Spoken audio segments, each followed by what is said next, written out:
వచ్చి ఒక సంవత్సరం దాకా అవుతుంది కదా, ఎలా అనిపిస్తుంది? బాగానే ఉంది అబ్బాయి, బ్రహ్మాండంగా ఉంది, సూపర్గా ఉంది. ఇబ్బందులు ఏమి లేవా? ఇబ్బందులు ఏమి ఇబ్బందులు ఉంటాయి అబ్బాయి, మన పని మనకు పోవటమే. ఇబ్బందులు ఏముంటాయి మనకి? బ్రహ్మాండంగా ఉంది ఆయన, అంత మంచిగా చేస్తున్నారు, సూపర్ కాల్ చేస్తున్నాడు. వస్తున్నాయా మరి అన్ని పథకాలన్నీ? అన్ని పథకాలు వస్తున్నాయి,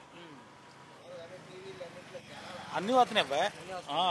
పడ్డాయి మరి. రైతు భరోసా 20,000 అన్నారు కదా. మనం రైతు కాదు, రైతు కూలీలు వాళ్ళకి తెలియాలి అది పడుతున్నాయా లేదని. మనకైతే అన్ని వస్తున్నాయి. మహిళలు ఇంట్లో మహిళలు ఉంటే 18 సంవత్సరాలు నిండితే చాలు 1,500 అన్నారు కదా, వస్తున్నాయా?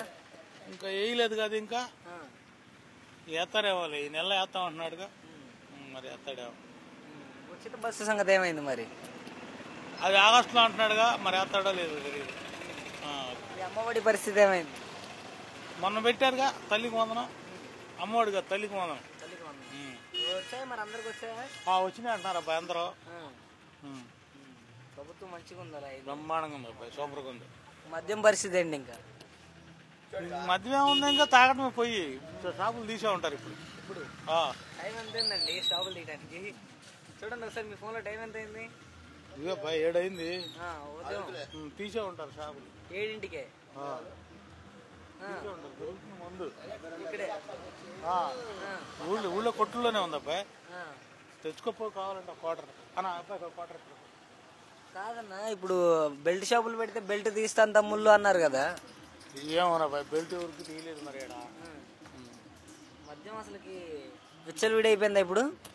విచ్చలవిడి ఏముంది, రాత్రి తాగిన వాళ్ళు తలపడతారు, మరి ఏం చేస్తారు? వాళ్ళు ఏం చేస్తారు? తలపట్టిన వాళ్ళు ఎక్కడ తీసుకొస్తారు? ఉంటే మంచిది కాదు. ఆడకు పోవాలా, 30 రూపాయలు 40 రూపాయలు ఛార్జీలు పెట్టుకుని పోవాలా, మళ్ళీ ఆ దేవుడికి 225 ఎంతో తీసుకుంటున్నారు. మళ్ళీ ఆడ 225 పెడితే 6 ఛార్జీలు మిగులుతాయి, ఒక ఛార్జీ మిగులుతుందిగా. బెల్ట్ షాపులు పెట్టడమే మంచిది అంటారు. అలా మధ్య బాగుంటుంది అబ్బాయి.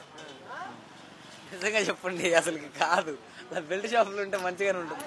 బాగానే ఉంటుంది, మనకి అన్ని నిజాలు చెప్తారు.